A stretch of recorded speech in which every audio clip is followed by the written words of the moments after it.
Christ was not even written about until hundreds of years after his death, and when he was first mentioned, he was mentioned by the Romans as Christus, which does not translate into the Son of God. It translates into the Anointed One. So they could just have been referring to him as a knowledgeable, wise prophet with good teaching. Well, if that professor who says that is employed by a state university, that's embarrassing. Why?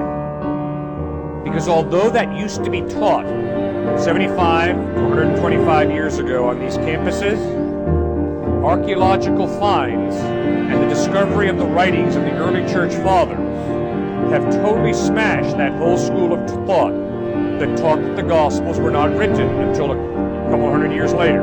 What do I mean? In 95 AD, Clement, Bishop of Rome, wrote letters in which he quoted Matthew, Mark, and Luke. In 115 AD, letters that we have discovered, written by Ignatius, Bishop of Antioch, quote Matthew, Mark, Luke, and John.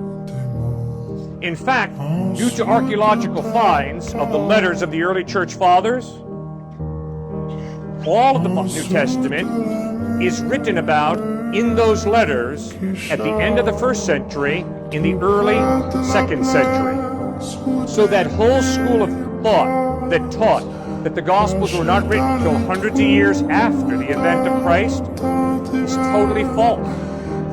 Not only that, sir, but we discovered the John Rylands manuscript, which is a fragment of the Gospel of John. It's located in the John Rylands Museum in Manchester, England. It is a fragment of the Gospel of John that is dated between 115 and 130 AD. So I'm sorry, if you have a professor on this campus who's teaching that the Gospels were not written for hundreds of years after Christ, that is an embarrassment to this fine university.